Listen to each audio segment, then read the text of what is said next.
जब हम निर्माण की बात करते हैं और हमको पता चला कि मास्टर साहब सृष्टि की रचना का जो सूत्र है वो किसके हाथ में गया, वो गया ब्रह्मा जी के हाथ में, तो ब्रह्मा जी को सबसे पहले सृष्टा बोल दीजिए। पहला नाम ब्रह्मा जी का क्या बोल दीजिए, सृष्टा बोल दीजिए। याद रखिएगा मूल शब्द क्या होता है, सृष्टि होता है। इस सृष्टि को बनाने वाले को क्या कहते हैं, सृष्टा कहते हैं। तो पहला जो शब्द आपको ब्रह्मा जी में याद करना है वो सृष्टा याद करना है। दूसरा शब्द क्या याद करना है, तो भाई अगली कहानी बढ़ती है तो ब्रह्मा जी को क्या कहा जाता है, विधि कहा जाता है। आपने सुना होगा, कहते हैं भैया विधि का लेखा कोई मिटा नहीं सकता, जो ब्रह्मा ने ललाट का लिखा भेज दिया वो मिटा नहीं सकता कोई। तो ये जो ललाट पर लिखते हैं वो ब्रह्मा लिखते हैं, जो हाथ की रेखाएं करते हैं ब्रह्मा करते हैं। तो ब्रह्मा कौन है, विधि है। विधि का मतलब क्या होता है, विधि अनेकार्थी शब्द है, कोने में अनेकार्थी भी देखते चलिएगा। विधि अनेकार्थी शब्द है। विधि माने क्या होता है, विधि माने कानून होता है। विधि ब्रह्मा जी को कहते हैं।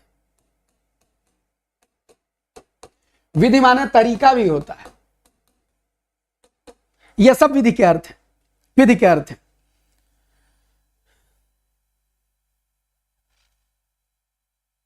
बहुत बढ़िया, बहुत बढ़िया सत्य, विधि हो गए। अब जब ब्रह्मा जी को विधि कहा तो साथ में एक नाम और दे सकते हैं, क्या, ब्रह्मा जी को विधाता कह सकते हैं। तो ब्रह्मा जी विधि हो गए, ब्रह्मा जी विधाता हो गए। अब आइए इनके जन्म की कहानी। अच्छा, ऊपर वाला बहुत नहीं ऊपर लिखेंगे।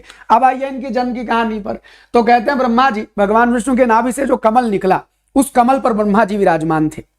तो कमल पर ब्रह्मा जी विराजमान थे। तो अब्ज माने होता है कमल, अब्ज माने होता है कमल।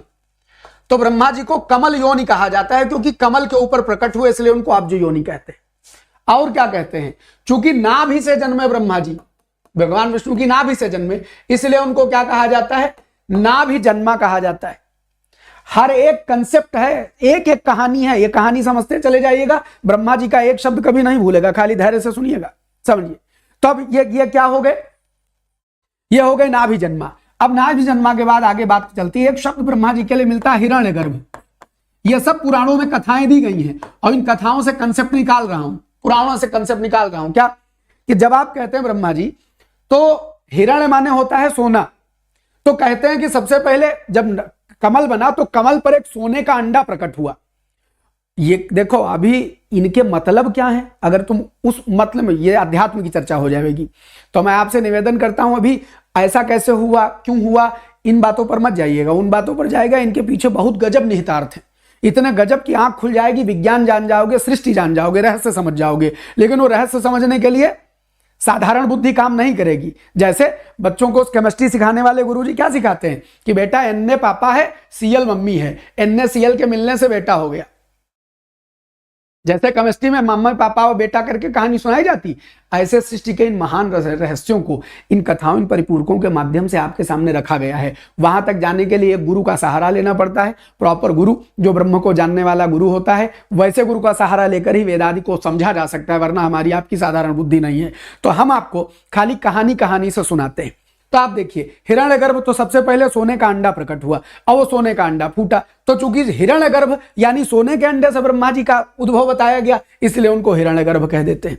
ये भी कहानी ठीक, हिरण्यगर्भ हो गए। उसके अलावा चूंकि कोई माता पिता तो है नहीं ब्रह्मा जी के, तो ब्रह्मा जी कौन हो गए, अज हो गए। अज माने क्या होता है, अजन्मा। अज माने क्या होता है, अजन्मा होता है। ठीक, और आगे बढ़ते हैं, कहानी आगे बढ़ती है। तो अब हम पाते हैं कि ब्रह्मा जी को संपूर्ण लोक का ईश कहा जाता है, इसलिए लोकेश कहा गया। क्या कहा गया, लोक का ईश कहते हैं, इसलिए उनको क्या कहते हैं, लोकेश कहते हैं। और आगे बढ़ते हैं, कहानी, इसका कलर बदल, नहीं यही इसी कलर से चलाते हैं। ब्रह्मा जी के 4 मुख कहे गए, इसलिए उनको क्या कहते हैं, चतुर्मुख कहते हैं। चतुर्मुख। ब्रह्मा जी के लिए एक बड़ा सुंदर सा श्लोक है कि त्वं वै चतुर्मुखो ब्रह्मा सत्य लोक पितामह आगच्छन्तु मंडले चास्मिन पूजा काले सदा मम। तुम वै चतुर्मुखो ब्रह्मा, आप ही चतुर्मुख ब्रह्मा हो। अब एक बात समझिएगा, ब्रह्मा जी के 4 मुख कहे गए, तो चतु यानी 4 में मुख का पर्यायवाची जोड़ते चले जाओ और ब्रह्मा जी का पर्यायवाची बनता चला जाएगा। बस इतना करना, चतु यानी 4 में मुख का पर्यायवाची जोड़ते चले जाओ, ब्रह्मा जी पर्यायवाची बनेगा। चतुर्मुख कहा तो, और अगर गुरुजी हम चतुरानन कह दें तो चतुरानन भी ब्रह्मा जी हो जाएंगे। चतुर्मुख कह दिया ब्रह्मा जी हो गए, चतुरानन कह दिया ब्रह्मा जी हो गए, और हम क्या कह दें, चतुरास्य कह दें।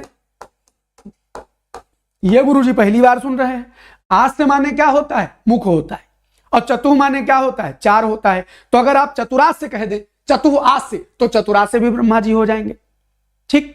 और एक बात और, क्या एक नाम और याद आ रहा है, क्या कहते हैं, तुम वह चतुर्मुख। हाँ, अज कहा है तो अजन्मा भी कह दीजिए, कोई दिक्कत नहीं।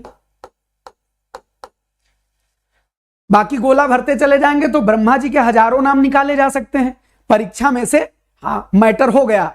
अच्छा, और स्वयंभू, चूंकि खुद पैदा हुए, भाई वो स्वतः प्रक्रिया है, कोई माता पिता नहीं है, इसलिए ब्रह्मा जी को स्वयंभू कहते हैं। भैया हमारी भी राम राम कहिएगा आशीषा। और आत्म माने स्वयं जन्म लेने वाले, तो आत्मभू भी ब्रह्मा जी को कहते हैं। तो हमको लगता है इतना गोला बहुत है, हम दूर हटे हैं। एक स्क्रीनशॉट ले लीजिए, लिखिएगा बाद में जी। पितामह भी कहेंगे, क्योंकि सबसे वृद्ध, हाँ, देवों में एक ही देव हैं जिनका वृद्ध रूप आपको दिखाया गया है, और कोई नहीं। वो बाकी सब लिख दिया, हिरण गर्भ नहीं, हिरण्य गर्भ। बहुत सारे हो सकते हैं, इतने में से परीक्षा फांस ले जाओगे, तो बस बहुत है। स्क्रीनशॉट लो